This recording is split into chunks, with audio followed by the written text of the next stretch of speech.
welcome to the Palisade Pistons podcast, a Detroit Pistons podcast roughly 127 miles north of Little Caesars Arena in beautiful Midland, Michigan, here at Midland Community Television. My name is Kevin LaDuke, and with me, as they will hopefully always be, are my co-hosts, Blake Froling and Brad Tunney. Welcome in, guys. Thanks for having us. This is something I've been wanting to do for a really long time. It seems like I never really have anybody to talk Pistons basketball with, and we're a little bit removed from the Metro Detroit area, and the passion just doesn't seem to roll up here the way it does down there. So I'm super excited to have this show a little bit. So to get started on our first episode here, I really just want to take a couple minutes to kind of talk a little bit about your history of being a Pistons fan, maybe some of your favorite players or moments, or what really turned you into wanting to get into the team. So Brad, if you want to take it away and talk a little bit. Sure. Well, I think all relatively being the same age that we probably have similar stories with the 2004 championship season. So I grew up a Pistons fan probably just a couple of years before that. I was 8 when they won the title. Okay. And then they won the championship. I specifically remember where I was for Game 5 of that series against the Lakers, sitting on my couch. It was a pull-out bed couch in my living room with my parents, and we sat there and watched the game. Final score of Game 5, 100-87. They shut down Kobe Bryant in that series. It was awesome. And I had season tickets from 2003-2004 season through the 2008 season, quarter season package. So I was at the Palace for 15 games a year. I made my mom go 4 hours in advance to be the first in line to get down to the court, to be able to talk to the players, to be able to get all the autographs and sit there and watch shoot around. So she would have to leave work early. I would have to immediately after school jump on the car, and we'd drive to Auburn Hills and get there at 3-4 o'clock in the afternoon for a 7 o'clock tip. And we did that for a quarter of the home schedule. So I've been a Pistons fan ever since. It's obviously been some lean years, but that's how I got involved, and Chauncey's my favorite player. Oh, that's awesome. So was that really like a family event for you then? Like, we're going down, was that you and Mom, that your thing? Yeah, I mean, I was clad in the Pistons shorts, the Pistons jersey, the Under Armour tee. Like, I was ready to go, headband, shoes, like the whole get-up. As if I was a player. My dad would come with me sometimes. It would be my mom some days. So, like, that was peak Brad Pistons fandom in the mid-2000s. That's fantastic. So, Blake, let's see if you can top it. That's great, though. You know, it's kind of funny because obviously I was a fan during the glory days, as it were, but I became more of a fan from maybe 2009 onward. Okay. Because starting then, I could kind of go with my friends. You know, we'd go by ourselves. The tickets were so cheap. So 2010, 11, 12, we'd go to so many Pistons games, be in the upper bowl by ourselves, cheap tickets, and we would be like the only Pistons fans we knew. And because I went to so many of those games, I feel like my fandom grew even when they were bad, because I almost felt bad for them. Nobody else was rooting for them. Someone had to do it. So I think that's when I really got into it, and then, of course, it's kind of stayed the same ever since. Understandable. Now, I'm a little bit jealous of you guys because I know you said you think we're in similar age. I'm a few years older than you guys. Sure. So you said you were 8 when they won the championship. When I was 8, Jordan was retiring, first time from the Bulls. The first time. So, I guess the second time, I should say, when he made that second three-peat. So I wish that my first memories of basketball could have been that Pistons dominance, but it was slightly thereafter. So, like, it's kind of sacrilegious, but, like, I loved Jordan when I was a little kid, and I'm so glad I grew out of being a Chicago Bulls fan. So my first Pistons game was 2004, the year they won the championship. It was Game 2 of the series against the Nets. So it would have been the second series in that run. And I actually grew up 30 minutes a little bit north of here. So I named the show the Palisade Pistons Podcast as a little homage to the Palace, because here in Midland, the Palace is only an hour and a half away. I could leave work after I was old enough, go to games. But my grandpa and I used to go when I was a lot younger, and my girlfriend has turned into quite the Pistons fan. We could get tickets cheap. Nice. So, like, we could go on date night or whatever, and, you know, we've been together 5-6 years. So that's cool for us to share that together now. But grew up a huge Pistons fan about from, 2002 on, really. Huge Rip Hamilton fan, as you can see by the T-shirt. I've been to all the number of retirement nights lately, and final game at the Palace, and a few at Little Caesars Arena now. So I want to give a little homage to the Palace Auburn Hills with the name of the show, although I do love Little Caesars Arena and think it's beautiful. So like, you liked the fact that his number was retired then, Rip's? I think in general it probably should not have been if you're talking NBA But as wide. a biased Rip Hamilton As a biased Rip Hamilton fan, of course, you got to raise it. I don't think anybody in the league should ever wear it again. But if you want me to be completely honest, I think that's a huge issue with NBA teams are retiring numbers a little bit too easily. But at this point, I mean, if you put Rodman's number in the rafters, Vinnie Johnson, the same way. Yeah, you got the microwave up there, like. come on. It's just basically, if you want a title with the Pistons, at some point you're probably going to get your name up there. Yeah, and that's kind of the way it seems a little bit. It'd be interesting to see if Rasheed or Tayshaun ever. How about Grant Hill? Flies in there. Grant Hill should have flew already. Yeah. So if you're flying Rodman, you've got Grant Hill who put, and that was one of the offseason storylines. We had a quiet offseason kind of for the Pistons. But if you're putting numbers in the rafters, 33 should probably hang at this point. I mean, he's an NBA Hall of Famer. He had some years where he was MVP caliber in Detroit, challenging. His best years were with the Pistons. Yeah, challenging Jordan for dominance in the league. It's absolutely crazy. So, but yeah, I'm really surprised that 33 doesn't hang. And actually, they don't honor his legacy a ton. Not as much as because he didn't win a title. Right. He came at the absolute worst time, right after the Bad Boys, right before going to work, where the team was down. You had one group aging out, the other one's coming in, and he was just kind of stuck in the middle. Exactly. Couldn't do anything in the playoffs, so there's nothing really to remember him by. Exactly, and he is much better than, for say, like Andre Drummond, skill-wise. But if you look at Drummond, it's kind of the same thing. He came in an era like right past that going to work era, and we've had like one playoff appearance in the last 10 years or so.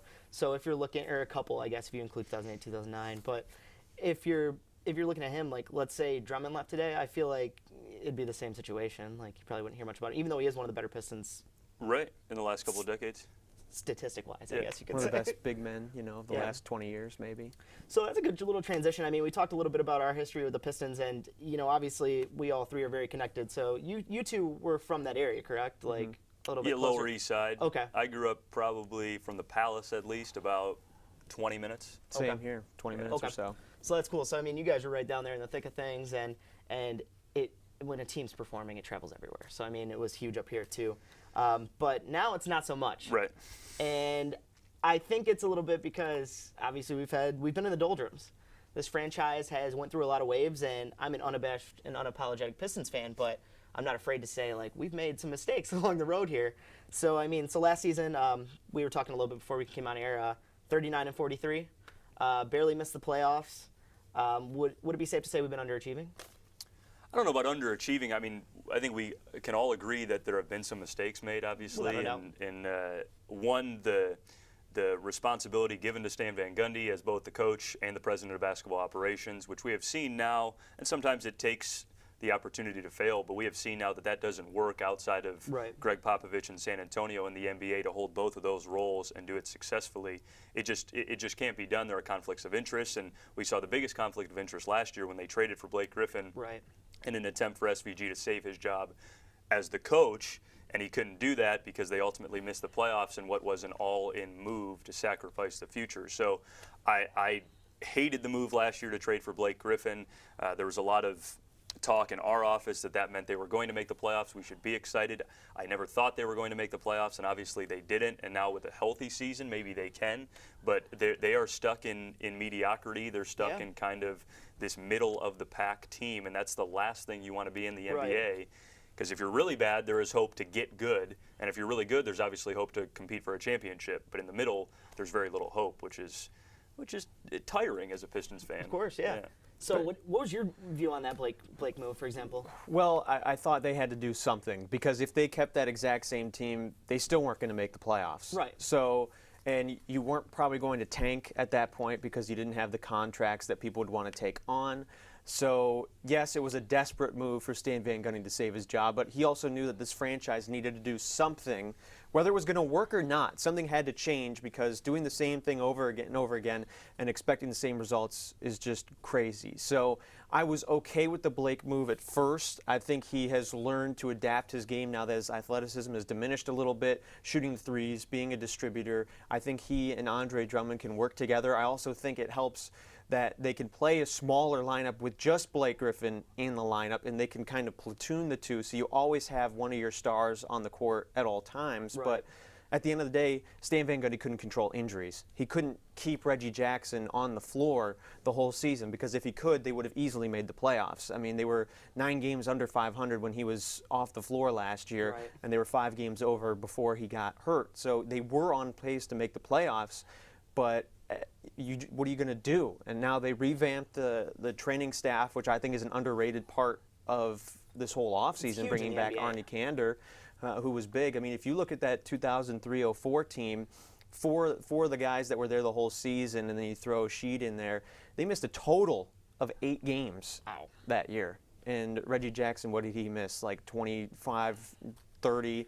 Blake Griffin missed the last couple weeks of the season. So if you can't have your best players on the floor, you're not going to win. Right. And they just need to have more health. And at this point, I don't know if I can trust them to do that or expect that to happen. Yeah, and I mean, you bring up a good point with the Blake move that something had to happen, but I tend to lean a little bit with Brad on this. And I'm like I said, I'm an unabashed fan, so I have a hard time a little bit sometimes criticizing, but flat out, we've made a lot of moves the last few years, and it dates back all the way to the Charlie V move and everything else that have consistently continuing to mortgage the franchise into mediocrity. And it's not mortgaging them into the basement, but it's not excelling them to the top of the league either. So these moves have been big in nature, but the big in nature with them, I think, is dollar-wise. So, I mean, if you're looking at the payment that we're putting out for these players, we're really locked ourselves up. We're not a free agent player. We're never a free agent player in that market anymore, especially with the type of cash we're putting out to, a few players. I mean, I think it's hard. When the Blake move first hit, I thought it was interesting. I was surprised by it. I definitely never saw that coming. I am a Blake fan. I like Blake a lot. That doesn't mean I think it's right for the Pistons or right for the bottom line. But I think now, like, moving forward, I just have to look at it as he's a member of the squad and he's going to be the cornerstone. So let's hope he can elevate to, I mean, before he got hurt last year with the Clippers, I mean, those first few weeks, I remember texting my girlfriend, like, Blake Griffin looks like an MVP candidate. Like, he did. And then, he got hurt and things went downhill. Right. And he got traded here, and he's just finding his way. It's a new style for him, too, in Detroit. I mean, he's passing the ball a lot more, and it's going to be totally different. But talking health-wise, I mean, wow. I've never been huge on Reggie Jackson. Like, never been, like, the biggest Reggie stan ever. But I'll tell you what, the proof is in the pudding, man. When you look at the numbers when he's on the court compared to when he's not on the court, it's actually kind of crazy. Well, if you look back to the one playoff run, if you want to call it, a couple of years ago, he was the reason they made the playoffs. Yeah. He was their best player. He started and ended that offense. That season, he was one of the best players in clutch time, too. Right. And that was a lot of because of his explosiveness, his ability to get to the rim and finish. And once he went through those couple of injuries, that explosiveness was gone. And he does not have that anymore. Now, maybe he can get it back with a fully healthy season, but he was clearly not 100% at the beginning of the year last year. And then when he came back, he certainly wasn't really ready to come back. He just wasn't the same guy. So if you're Reggie Jackson and you can't get to the rim, he's not a great three-point shooter either, and he doesn't like to distribute the ball, what can you do?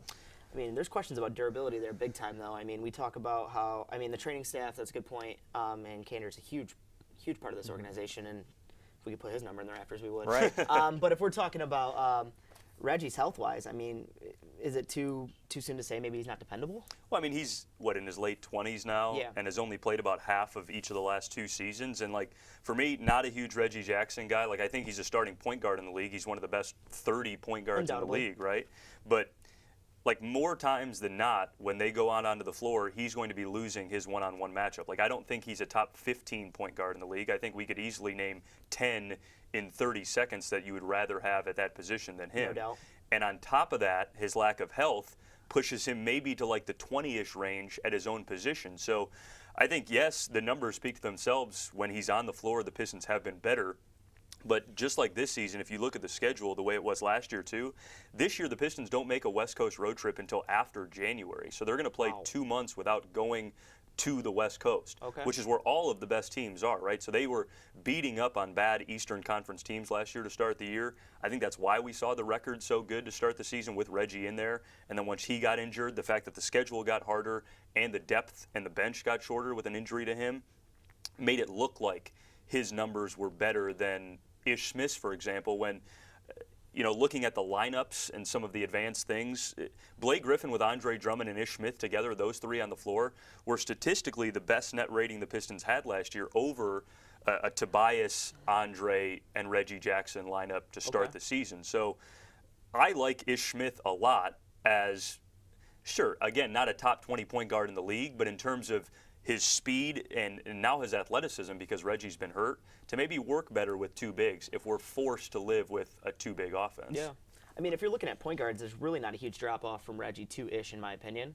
Yeah, I think they're close. I mean, Reggie's obviously has the higher ceiling and he's more a better talent, player. probably, yeah. When he's healthy, and I mean, Yeah. even there's talks of him not being ready for this season. So it's Yeah. like, when's this going to end? You know, and it's hard. And that was another. I mean, we talked about desperate move. That was another desperate move when Brandon Jennings went down a few years ago. Yeah, I mean, so. you've got to be able to shoot the three, and if you can't shoot the three, you've got to defend at a high level. And if you can't do that, at least be like Ricky Rubio, who's an excellent passer.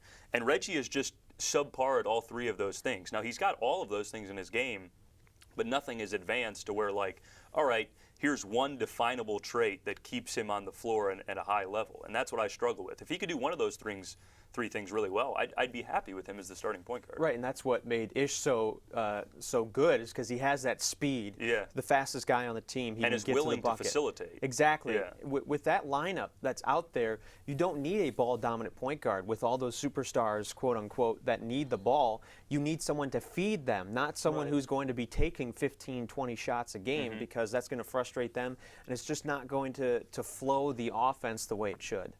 Yeah, and looking at that, I mean, you talked about three-point shooting, and obviously, three-point shooting is just completely dominating the league. I think when people look back in the history of the NBA, Steph Curry's going to go down as one of the most influential players to ever touch a basketball. He's completely changed the league, and that team has completely changed the league and their style of play. So you're looking at big guys shooting threes. You know, every power forward in the league basically right now can stretch the floor. Our front court's a little bit different. We have a couple old school type players. I mean, Blake's a high flyer, athletic, and then Andre's basically a true center. And we'll talk a little bit more about Dwayne Casey here shortly, but Dwayne has given Andre the green light to kind of step out beyond the arc, and also Blake to step out a little bit beyond the arc. And Blake was shooting a lot of threes last year, even under Stan Van. And I don't know how I feel about that, because just because you tell a player they can shoot threes doesn't make them all of a sudden a three-point shooter. Right. I mean, we saw Andre struggle to even get above 50% in free throws, and last year he kind of righted the ship on that. I don't know if anyone could really have that big of a turnaround to be all of a sudden a three-point shooter. I think it's the change in offense from Stan Van Gundy's not old-fashioned offense, but one that hadn't fully changed to what the modern NBA is and shooting a lot of threes. I think the last 2 years, the Pistons probably averaged a 20th place finish in three-point attempts per game. Yeah. And last year, the Raptors shot the third most threes in the league, behind probably only Houston, Cleveland, or Golden State. So that's going to be a drastic change in the offenses. Dwayne Casey has shifted what he was as a coach to start his career in Toronto to what he is now, shooting a lot of threes, running a lot, and part of that was his personnel being more willing to shoot. DeMar DeRozan, Kyle Lowry shot the third most threes last year. And if he can get guys on the Pistons roster to change to do that, sure. Now, I struggle with Blake Griffin because I think 2 years ago he shot maybe less than one three-pointer a game. Yeah. 3 years ago he shot less than one a game. 2 years ago he shot less than one a game, and all of a sudden last year he was shooting almost 6 threes a game. Yeah. Which is a drastic change, but one that I was like, all right, look, he understands what the league is, and he is willing to change. But you have to shoot better than 34% or whatever he shot in the mid-30s last year. Like 35% 10 years ago, you'd be like, oh, a guy can shoot threes. The average three-point shooter now is shooting in the high 30s. Yeah. So, like, if you can't shoot at least 35% consistently, you can't be shooting threes on our team, right? Right. So if Blake can get to 37, 38%, you can live with him shooting 6 threes a game. But if he can't get there, then, I mean, you're going to be left empty-handed more times than not on those possessions. So if he can shoot that, it changes what the Pistons are. Right, and they've already changed. If you look at the preseason stats, the Pistons were second in the entire league in three-point attempts behind the Houston Rockets. So the transition is there. Dwayne Casey's made that clear right away. Andre Drummond also was 0 for 11 on threes. Yeah. So that part, I know it's just preseason, but it's just a little bit of what may be to come. If you're going to have the Pistons be a big three-point shooting team, that is a fantastic idea. Andre Drummond should not be the one leading that charge. Agreed. If anything, he needs to be even more in the paint, because that's going to lead to more missed shots for him to gobble up. He's the best offensive rebounder probably in NBA history, at least in the top 5. Why would you want to then pull him out of the paint for, I don't know, half your possessions to be a decoy when he's only going to shoot maybe 1 or 2 threes a game? It just takes away his best part of his game. He needs to be a rim runner and let everybody else shoot threes around him. And, that's just part of development. My philosophy is always take what people are good at and maximize it. Why would we want to have him work on something that there might not even be a ceiling for him there? Like, he might not ever be a three-point Right. shooter. No, so, that's a good point. So why are we even trying to develop that? And I get it. It's the style of offense we're trying to go for. But let's put him in the paint and let's develop a go-to move, which he desperately needs, I think. In the post, you're right. Yes. And I mean, I think for years we fell in love with the idea that Stan Van Gundy was the head coach. He took Dwight Howard and a bunch of, average players to the NBA Finals in a down East, and then came to the Pistons and it was like, oh, Andre Drummond is our Dwight Howard. He's going to be able to facilitate to shooters on the outside. And it worked to start last season when Drummond was averaging 5 assists a game for the first half of the year. And then Blake came in. All of a sudden, Andre wasn't the facilitating big. It was Blake. Andre's numbers went down. The Pistons' numbers went down as a three-point shooting team, as a passing team. So in terms of the fit, it'd be great if Blake could shoot better from the three, better than 34%. Agreed. He needs to get to the high 30s if he wants to be considered a true three-point shooter. And then they have to decide as an offense, now with a new head coach, who the facilitating big is. Right. Is it Drummond or is it Blake? And I think it works best when it's Drummond in the high post or in the low post dishing to Blake, because Drummond can't score from outside of 6 feet. No. So he can't be the guy receiving the ball at the free throw line trying to score the way Blake can. So I think you have to admit that Blake is not your facilitating big. It's Drum, and Drummond needs to embrace being a big man passer the way Nikola Jokic for Denver, Marc Gasol for Memphis has, Pau Gasol for San Antonio, and average 5-6 assists a game. Maybe lose some of your rebound numbers, lose some of your point numbers, but he is your facilitating big. I think that's the best way to go. I agree 100%. And also something we haven't seen yet from the Pistons, and specifically from Blake in a Pistons uniform, is him at his best. You're right. So we haven't seen athletic Blake, and we haven't seen him doing what he needs to do. And I think the little switch like that could easily maximize the... Now, the league hasn't seen Blake's best in about 4 years. Yeah, I agree with that. Right? Yeah. I mean, he hasn't been an all-star since 14 Yeah. or whatever it may be. So you hope he can get back there. I think this year, we're looking at a year where he should be an all-star. The In Pistons, the East, yeah. The Pistons should hopefully have 2 all-stars on that squad. Or you might find it where those 2 are competing for the same all-star position, which could be interesting. And I don't know what ego would do to the locker room there. Both these 2 guys are very proud players, and so that could be interesting right there. But yeah, I totally agree. I think those 2 compare well together. It's just going to take figuring it out. And unfortunately, as much as we would like to think we started figuring it out last year, we really didn't scratch the surface because we didn't have that roster all together. So we've talked a little bit about Reggie, Blake, Drum. And those are the 3 main pieces on this squad. But there's also some other pieces on this squad, too, that get talked about a lot. And one that I'm hearing all the time that everyone be on NBA radio, ESPN want to talk about, and they're talking about with Dwayne Casey now, Stanley Johnson. And, I think this is a make-or-break season for Stanley. So I don't know exactly where he goes from here or what he looks like. Do you think he takes that next step forward? Well, defensively, there is no next step forward for him, at least. Yes. So he's always going to find himself on an NBA roster because he can take the other team's best player almost out of the game. But his offense is just so bad. He cannot shoot. He's not a great ball handler, so he can't be like a point forward kind of guy for you. He's not going to spot up for you. He's a liability on offense, and unless that magically changed in the offseason where he's going to shoot 35 to 38% from 3, I don't really see a spot for him, and especially going into a contract year. What does that contract look like? Are you going to, with this salary cap situation the Pistons are in, are you going to give Stanley Johnson a 4-year, $48 million deal after this season? Unless he makes a huge jump offensively, it's just not worth it. A good question to ask on if you're willing to re-sign him or not.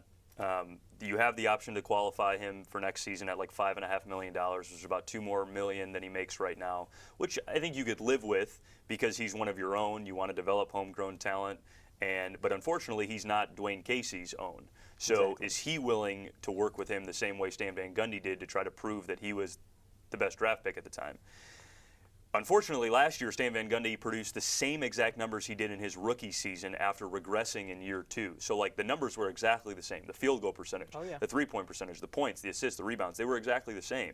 So, if he shows no signs of improvement from that year or his rookie season, I don't know if you can extend the qualifying offer. I don't think it's worth it. You know what he is, and you've seen it, and he's not worth $5.5 million. You cut bait and try something new. If he shows you any signs above that, if he can shoot 40% from the field up from 37, all right, then you extend the qualifying offer. You have a little bit of hope. He's showing some signs of improvement in his early 20s still. Fine. But again, you got to shoot the three, you got to defend, or you got to do something else at a plus level. He can't shoot the three at a plus level. I would say he's only slightly above average on defense. If you look at defensive win shares, defensive rating, defensive field goal percentage, out of the top 200 guys in the league that played at least 65 games last year, he's somewhere in the 70s and 80s. So he's slightly above average, but he's no, Kawhi Leonard. He's no Klay Thompson, Paul George type defender. And with that, what are you doing to be a starter on this team? Right. And we know he's a below average starter. But can he develop into a decent enough three-point shooter to stay on the floor more? I think he'd work best in the second unit. I think you put Glenn 100%. Robinson the third in the starting lineup. Give him a chance to work alongside like a Luke Kennard against, his defense is going to look even better against other teams' second unit, and maybe the defense wouldn't be as tight on him. And he wouldn't have to be the main focus of that offense either. Just take some of the pressure off of him and see if that maybe can spark something, because you can't just keep running him out there in the starting lineup and having him get torched. You can't play 4-on-5 against other team starters. Here's the thing with Stanley Johnson in that starting lineup. He's the fourth or fifth option at all times. Yeah. So he's not even going to have a chance to flourish in that starting lineup as from an offensive standpoint. So we might not even know what he's really worth unless you play him a lot with the second unit. You could still start him and play him a lot with the second unit too. I mean, we've seen situations like that before working the league. I think it's going to be interesting to see what Dwayne Casey's focus is, because he's talked, I think Stanley Johnson is the name that came out of his mouth the most. Yeah. So he's talked a lot about Stanley. When is he focused on him being a scorer, or is he just going to be used? Because now that we discuss this, is Stanley necessary in the starting lineup to guard somebody else? Because Blake and Andre can't guard a wing effectively. Reggie Jackson's an average defender at the point guard position, and if your other starter is Reggie Bullock, is he a plus defender? Like, where are the plus defenders on the roster now that James Ennis is gone and a couple of guys off those bench? Like, it almost has to be Stanley Johnson. I agree. Even if he's not advanced on defense, if he's good enough to guard most nights, guys in the Eastern Conference, at least Kawhi Leonard and Jason Tatum and Ben Simmons. Like, if he can guard those guys, fine. He has to be in the starting lineup. I agree, and that's what keeps him there. Yeah, and I mean, he's almost a necessity, unfortunately, for the makeup of the Pistons. So another player entering a pivotal season, and I shouldn't say pivotal, it's a second year. You're looking at Luke Kennard. I like him better than Stanley. Yeah. Already, okay. right? Okay. Interesting. So you're looking at Luke, like, what role is he going to be playing on the squad? Do you think he's going to get a lot of opportunities from range, or? Well, again, of those three things that you like, can you facilitate, can you play D, or can you shoot a three? We know he can shoot the three ball. He did it at over 40% last year. If he were just given more opportunities, I think he shot it at, 43% on a low volume? Right. If he could do it on a higher volume at 40%, he's in the starting lineup. I don't care if he can't defend. He's shooting the three ball every time he touches it. I mean, the three ball is the most important thing in basketball at this point. So I think he starts on the second unit and let him be the main focal point of the second unit. I think his defense improved from the beginning of the year to the end, which allowed him to play a little bit more, because with Stan Van Gundy, if you didn't at least give some kind of an effort on defense, you were going to sit on the bench. And looking at games where he played more than 30 minutes, he averaged 16.5 points a game. So the scoring was never the problem. I almost think the problem was Donovan Mitchell being picked right behind him. Yeah. I've never seen a guy get so much hate for something that he had no control of.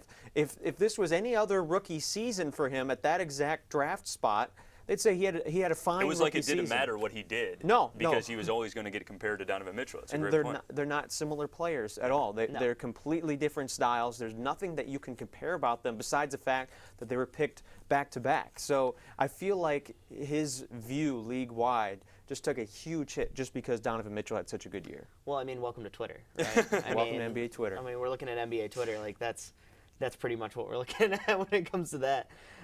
So, I mean, we talked about Reggie Bullock, too. Reggie Bullock is actually my favorite Piston currently. Wow. Really? Currently.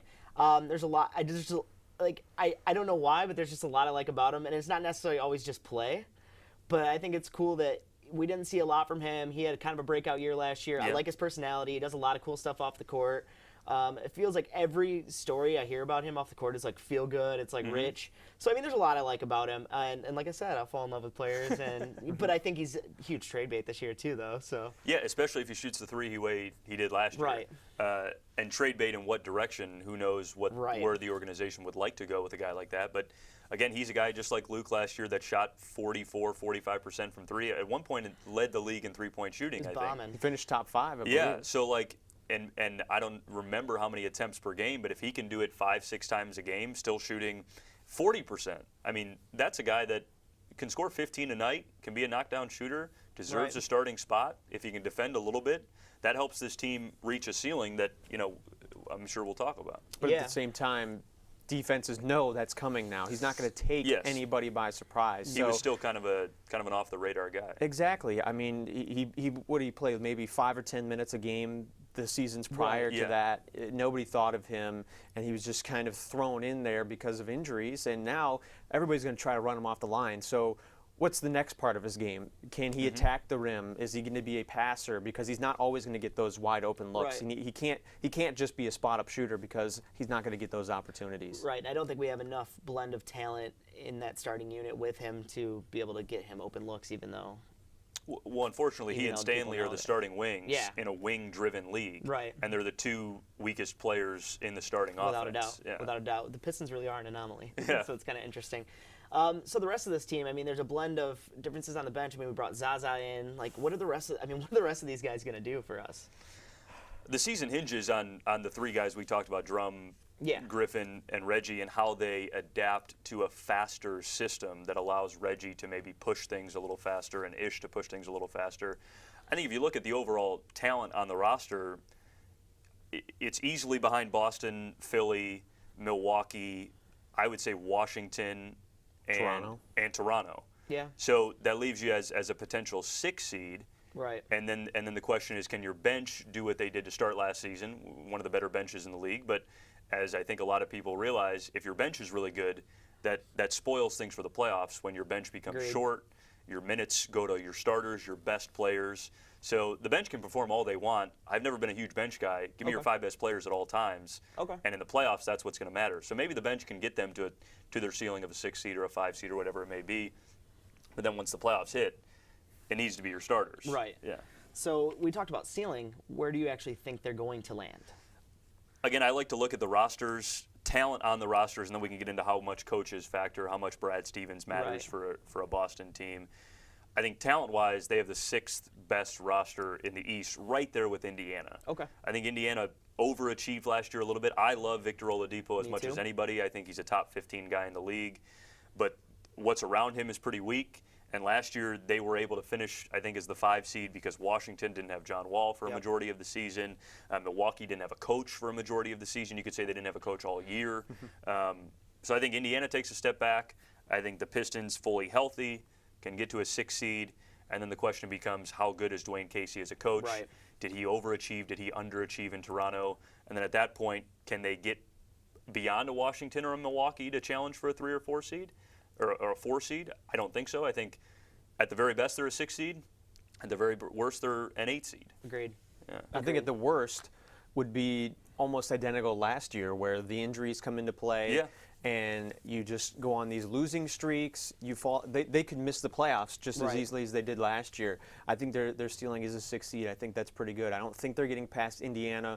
I think Milwaukee could even vault into that top 3 if they stay healthy. The key is you need a superstar in this league, and I think the key is, can Blake Griffin play at a superstar level and elevate the rest of the team with him? And it was a small sample size last year. I mean, if you look at the win-loss record with Blake Griffin, it wasn't that much different of a pace than it was before he got there. And that's when you look at, even with the first 4 games that they won, all against bad teams coming off a back-to-back. So he didn't really give them that superstar bump last year. If now they say he's a full season, off-season healthy, if you can give them that superstar bump, they could be a 6 seed and maybe spoil someone's playoff run. But I think that's wishful thinking. I think right now, Pistons fans just want to see a playoff game win. Agreed. First, baby steps before you look to, can you get home court like they were talking about? I mean, just win a playoff game, please. Agreed. And I think this season we are going to be back in the playoffs. Yeah. I think this is the year, but I would have sat here and said this last year too. So I think they have underachieved. I think they have a lot more to go. I think a 6 seed is probably the highest. I think it's optimistic. I think we're probably sitting more 7 or 8, and I think it's going to be a lot more of a dogfight than people think. This Cavs team is not going to be as bad as what people are saying. I'm glad you bring them up. Yeah. I think Kevin Love is a superstar in the league. I think Kevin Love is better than anybody that plays for the Pistons, right? I agree 100%. He would Like be the best player on that roster. As an individual player league, more so than any other major sport, who's got the best player on the floor that night? I think when the Pistons play the Cavs, it's Kevin Love. I think when the Pistons play the Knicks, it's Kristaps Porzingis, right? Like, yes. There are teams that have better individual players than the Pistons, and while the Pistons do have Drum and Griff as, like, top 30 to 50 guys, more times than not, the team that they play is going to have the best player on the floor. Indiana will have that. Every team that we listed in the top 6 will have that. Will Miami have that, even with a Goran Dragic? Like, is he close enough to them? No, I think Miami takes a step. I think Miami might miss playoffs this year. And like, but how much of a better coach is Eric Spoelstra than Dwayne Casey? And like, are we ready to say that Dwayne Casey legitimately can take the talent on the floor and make them better than what they are? Right. Like, I don't know if we can say that yet about him, and the fact that the first 2 times he made the playoffs in Toronto, he was the higher seed and lost in the first round, right, including getting swept one year by the Wizards. And then, obviously, we know his troubles with LeBron and Cleveland, which is fine. But, like, did he ever take what the roster on the floor that he had in Toronto and elevate them around beyond what you expected? I don't know if you were ever shocked by Toronto and said, I expected them to lose this round, and they won. And that's what you need for a head coach. That's what you like your head coach to do, is take the talent they have and elevate it 5-10 games during the regular season more, or around more in the playoffs. Well, he did win. They were the best record in the NBA. Right. And or in the Eastern Conference, I don't think anybody expected that coming into the season. Right. So I think he elevated them that way. But did you, if I would have told you Boston didn't have Gordon Hayward all year and Kyrie for half the season, you would say Toronto probably ends as the 1 seed, right? With a non-caring Cleveland team. People would have probably said Cleveland #1. Really? I would have said Cleveland #1 too. Okay. Well, we have the benefit of hindsight now. We didn't know they weren't going to care that the Isaiah Thomas thing wasn't You going to assume work. they don't care, though, with LeBron on the roster during the regular season. So is that going to translate to the Lakers now? Are they just not going to care? I would think for a little bit. I think he'd like to care a little more with a younger roster. He's forced to care. Without a doubt. So wrapping up a little bit on the Pistons here in the Eastern Conference, where's your final prediction? Do you think they land in that 6th seed? I know you said that ceiling. Where do you think they actually land at? I would be most happy with a 6 seed. I'll say the 7 seed, behind Milwaukee, Boston, Philly, Toronto, Washington, and Indiana.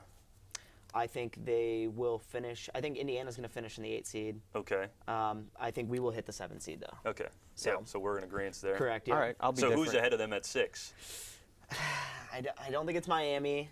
It might be Cleveland. Wow. Big Cleveland guy. I'm not though. But I just think there's so much on that roster that people aren't looking at. I mean, like you said, Kevin Love's the best player on the court a lot of times. Even I mean, it's more often than not, I would think. I'll give you a team I really like in the East too. Yeah. That I didn't mention yet is Chicago. Ooh, yeah, and I take a beating for liking them. It's a sexy pick right now, man. But look, Lauri Markkanen, to me, can potentially turn into the best player on the floor when they play the Pistons, like in year 2. Yeah. Plus Zach LaVine back, and he was a 20-point scorer in Minnesota and could shoot the 3. I like Zach LaVine. I mean, like, fringe all-star guy in the East. Chris Dunn, maybe taking another step. Who did they draft this year? Oh, man, I should Wendell know this. Carter. Wendell Carter, they get as a yeah. passing big. Like, those are 4 guys you kind of like in the starting lineup. Don't forget my boy Denzel Valentine That's coming true. off the bench. State product. So, like, could they compete for a playoff spot? Like you said, probably more of a dogfight at the bottom of the East than people realize. Charlotte will be right on the bubble, too, I think. I think the East is going to be compelling. I really do. And I don't know if Chicago pushes for it this year. I'd say next year they're a major player in that 8-7-6 range. As they age a little bit. But they are definitely the sexy pick on all the experts on ESPN, Really? NBA radio. You hear, I listen to NBA radio every day. You hear them all the time. Chicago, Chicago, Chicago. That means they're doomed. Yeah. Which means they're doomed. And nobody's picking the Pistons right now to hardly make the playoffs. Right. Most people are actually putting us out. Because we know what they are for the most part. Right. And, I mean, Vegas odds are putting them at 57%, I think, to make the playoffs. Which leaves them around the 7th seed. Right, which leaves them around the 7th seed. So we've talked a lot of Piston basketball now. This could be kind of fun. Let's go around the association a little bit. So at the time we're recording this, the Pistons have not played their first regular season game yet. There was 2 regular season games last night. We saw we saw Boston beat up on Philly. And we saw the Warriors squeak one out on ring night against the Thunder. So we are a little bit underway. Where do you see the season ending up? Like, who are the final 2 teams standing? I mean, it's pretty obvious, right? It's going to be Boston and Golden State. Is that even a conversation? I mean, maybe you could throw, if Kawhi Leonard stays healthy and he's fully motivated, could he propel Toronto to that spot? 76ers, if they can stay healthy, but they're a bigger health question mark. Right. I think it's really going to be Boston and Toronto fighting in the East, with the Sixers being in the conversation, but it's really going to be those two. And in the West, the Rockets got worse. The Lakers aren't ready yet. You're gonna hit your card on the Thunder to upset Golden State. You know, I don't see a true second contender like there was last year with the Rockets. So it's going to be Boston and Golden State, and then Golden State's going to win again. Yeah, I think last year was the Rockets' one chance to kind of punk the Warriors in that round. They almost did it. And unfortunately, Chris Paul's injury derailed that a little bit. And who knows? I think when the Warriors want to turn it on, even if Chris Paul was healthy for those final 2 games of that series, I think the Warriors turn it on and get it done anyway. Right. I think they're that talented. Like I have said for years that they are the most talented roster we have ever seen in the NBA, and I don't know if it's close anymore that Biggie's there. Like I don't think it's close. I mean, when we look at it, Kevin Durant, Steph Curry are both going to end up being top 10, top 15 guys ever. Very rarely have we seen that. Draymond's a Hall of Famer. Klay's a Hall of Famer. Boogie's most likely a Hall of Famer. That's a starting lineup of Hall of Famers to the likes that we haven't seen since the Celtics in the 50s and 60s. And Iguodala might squeak in the Hall of Fame too. Correct. You never know. As a Finals MVP, every Finals MVP ever has made the Hall of Fame outside of Chauncey right now. Wow. And Andre. And let's be realistic. Iguodala could start on maybe 28 other NBA teams. Yeah, and you could say that about Sean Livingston maybe and a couple of other guys on those teams. So the West is obviously set. I love LeBron, my favorite athlete person of all time. So I will ride or die with the Lakers. I think they are much better than what people think. I think like Lonzo, I think is a legitimate all-star type guy next year. And will be close this year. You know, Kuzma, I love. Josh Hart, I love. I think they're going to be a lot better than people expect if LeBron will care about the regular season enough, or will care about season 1 enough. I think obviously that's a long build there. I mean, I think both conferences are super compelling. Yeah. I mean, you're looking at the West. For different reasons. Yeah, for very different reasons, yes. I think the West is going to be a ton of fun, and you're a LeBron guy. We're going to show our age difference a little bit here. As a Jordan guy. As a Jordan guy, no, I'm not a LeBron guy. But guess what? He's the best player to ever walk the planet, probably. So wow, as a Jordan guy. As a Jordan guy, I'll put him there. Wow. I'll put him there. Look at him. I mean, I respect that a lot. What do you got to say? I'm not going to cheer for him, though. I'm not going to cheer. I remember those feelings when he. I would cheer for LeBron over the Pistons, I think. Whoa. Yeah. Whoa. You need to leave the set. Whoa, get out of here, man. No, never for me. I just can't do that, and a lot of it's because of what he did in the Cleveland uniform. And to the Pistons. And I hated LeBron for the first couple of seasons because of it. When you dislike someone because they're great, that's when you know, they've made it. And he does a lot of great stuff off the court, too. LeBron's a cool guy. So when it comes to that, I think the Lakers are going to be super fun to watch, and we're going to get them a lot on primetime, that's for darn sure. So, and we're going to have to stay up for them. And we're going to have to stay up for them because it's must-see TV every time LeBron's on. And touching back on the Warriors, too, it's not even a question. It's going to be Warriors-Celtics, I think, in my opinion. Okay. And you're looking at the Warriors, and, the rest of the league caught up in style, but they can't catch up in talent. That roster is insane. I mean, and they are fun to watch. I mean, it's ridiculous. But it does take a lot of the fun out of being a fan. As a fan of the league, selfishly, I want to come in and be like, what's going to happen? Let's roll the dice. But I really think it's a pretty easy prediction to look and say, these are the final 2 teams. And we've been able to do that the last 4 or 5 years, and we've been right every time. Yeah, I tend to think I like it better when I know what's going to happen, because then you have something to one, look forward to that you know is going to happen, and 2, cheer against. And not that I cheer against the Warriors, but if you know they're going to win it, all right, how is the rest going to stack up? I like to know as much as possible and then figure things out the rest of the way. In the East, you guys are sharpieing in the Celtics, right? Yeah. Not just penciling them in, but I'm erasable pen. How about that? I'm sharpieing them in. Okay. I think they're there. I think the only one that could contend, and I don't think Philly's ready, I think the only one that could contend is Toronto if Kawhi is good enough. I'm as big of a Philly fan as you will see on a Pistons podcast, right? Ben Simmons, I think, legitimately is going to be the best player in the league one day. I think Joel Embiid is a top 10 player in the league right now. He is. And there are things I struggle with Embiid. One, the turnovers. With Simmons, I could care that he doesn't know how to shoot a 3. I think he does too many other things well enough to be right now a top 15 or 20 guy in the league. Right. I love Philly. The issue is Boston is as talented of a roster as we've seen in the East outside of LeBron's teams in a long time, which is crazy to think about. And I'm not a Kyrie guy either. I think Jason Tatum is already the best player on that team. I think Jason Tatum has the highest ceiling on that team. Correct. And what we saw in opening night, Right. Kyrie was 7-5-7, and Tatum was the best player on the floor. He was. Along with Simmons for the entire game. Do they need Kyrie Irving though? I don't think they do. What's going to be great is the fact that Kyrie is serving as like a dad coach role on that team. Yeah. And we've got Scary Terry on the bench in a contract year who is showing that he needs to be a starting point guard in this league. So, like, how do they balance together? Because Scary Terry is going to be some nights 15, 20-point scorer the way he was in the playoffs last year without Kyrie on the roster. I do question something, and I very rarely agree with Charles Barkley on anything because I feel like he's a disgruntled old man that hates on the current NBA. He's hilarious. But he is hilarious, and he is very entertaining. But he mentioned the fact that there's so much talent on that roster in Boston, and not in the same way that Golden State is talented in that you know who can get the ball at the end of a game, but like there are mid-level talent on the roster like 1 through 9 in Boston, like guys that could all start on other teams. Yeah.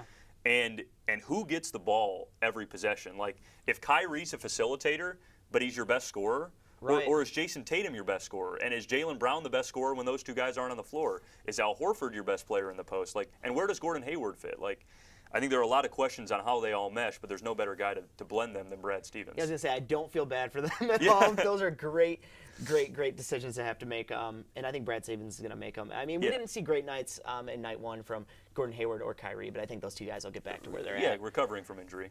They're fun. They're a fun squad too, so it should be pretty interesting. So now we talked a little bit about what's going on. Another storyline I want to mention, just because I think first of all, I think it's funny. You love this. I love the Jimmy Butler story. I love it. Like, dude goes into practice, picks up the third string, just basically pounds down on the starters, and basically says, "You effing need me." Like, It's true. They do yeah. need him. it's pretty awesome. And then he handled it in the Rachel Nichols interview, like really suave and like kind of laughing about it. I was like, man, that is some old school stuff going on right there. Need him for what though? Like need him for the 4 seed? Yeah. And I just question where Jimmy Butler's mind is at. Like I think one, he's a little weird in that I think he's the only guy in the league that thinks he's the only one that actually trains in the offseason. Like I think He does talk like that. I think he thinks that he works harder than anybody in the league, and it's like, bro, like you're not a top 10 guy in this league. Like you're just not. And Top 15? yeah, right Okay. there with like Paul George and Klay He's Thompson. better than like, Paul George. Yes, I would agree. I think he's and better he than was Paul playing George. at a fringe MVP level last year if you like to get into storylines of carrying a young team. But like Andrew Wiggins is probably my least favorite player in the league. Yeah. A guy that came in as the number 1 pick, all the talent in the world, as Jimmy Butler states, but won't play defense, shoots at a subpar, like won't play defense to the level of like worst defender in the Does league. not put in the work. He has the No. highest ceiling on the team. Does not put in the work. Yeah, as Jimmy says. So like I question Jimmy Butler's motives in that he thinks he's the only guy that works in the league, and it's like, bro, you're not. And 2, he wants to go to Miami to compete for what? A playoff spot? Like, does he really want to win? He wants a mansion on the ocean. I man. just don't understand his motives. I think he wants to be the guy, and all the focus in Minnesota is always on the young guys. Karl Anthony Towns, who I think has the best ceiling. But as they should be, embrace that, Jimmy. Right, Like, but be he the- wants. He never. I mean, he got maybe 1 or 2 years after Derrick Rose was gone in Chicago to be the guy. Yeah. But he never really was recognized as that around the league. Then he goes to Minnesota. Then the focus is on the young guys. I think he wants to be a superstar. Well, like, look, it's an identity crisis. He can't be the best player on a team that's competing for a championship. He's not good enough. He wants to be not only the best player, but he also wants to be in a sexy market too. And Yeah. it's obvious. He's talking New York. He's talking LA. You're talking Miami. You're talking mansions. That's girls, fine, but then you're not fun, competing for a nightlife. championship. No, and you're probably not competing for a champion. In his mind, he is. No, but you're not. So but it's, you're not. it's an identity crisis of what But he you're thinks not. he is. I mean, I think he thinks he's on the level of Kawhi, Giannis, LeBron, KD, and he's really not there. He's at the top of the second tier. I Sure, think is yeah. safe to say. I just thought it was so funny for him going into that practice and just in it becoming such a big media story. I was leaving work and I turned on the radio and Rick Mahorn's talking, and it was the first person I heard, which made me happy. So, and I met Rick before, super nice guy. Yeah. So Rick's like, man, I'm in Detroit. I heard this Jimmy Butler story. I'm driving around. I got the music up. I'm feeling some type of way. And it just was like super funny to like hear that from like an old school guy talking about Jimmy Butler, like basically doing something that Rick wishes he would have Yeah, done the old school almost. guys would Like, the old school appreciate. guys would Yeah. appreciate. But what happens if he doesn't get traded? Like, what is that locker room relationship Well, like? it's quieted down now, right? Like now that the season Yeah. has started, it's like, Nightmare. well, what's happening to Jimmy Butler and Andrew Wiggins and Karl Anthony Towns? Yeah, but he just put them on blast, embarrassed them Yeah. on a national stage. Yeah. You're just like, oh, we're friends again? Like, And part we're of me gonna is play thinking like again? Andrew Wiggins is like, I don't care. I'm still just going to score 20 a night on 40% and not care. Like, I don't think he cares at all. Yeah, It would take Kat I mean, you're getting paid this money, Cat. You are the cornerstone of the organization. Cat's the key. You need to walk up to him, and you guys need to have a talk man-to-man and really settle this. Because I think Jimmy would talk, and he put off in that interview, like, I'd talk to the guys and say, what's up? But right, like, and unfortunately they play in the West where they can't compete. If they were in the East, we're talking about them as a top 3 seed right there with Boston. Possibly making the NBA Finals because Cat and Jimmy are both top 20 guys in the league. And unfortunately, the rest of that roster is pretty bad. And unfortunatly, they have Tom Thibodeau as their Rose. coach. He's going to hold them back. Yeah, we're going to sign Noah soon, too. I mean, come on now. But anyway, so I think that's does that feel good for a first episode, guys? I loved it. Yeah. So far, so good. No better way to spend a Wednesday morning. Yeah, I think so. So I think we could probably come back. We'll have another episode next week, hopefully. But for now, I think we'll close it out. This has been the Palisade Pistons podcast. If you're looking for anything else on the show, we are going to be also on Midland Community Television if you're in the Midland area. And you can catch this on your favorite podcast provider. We appreciate you stopping by, and we look forward to talking to you next time. Thank you.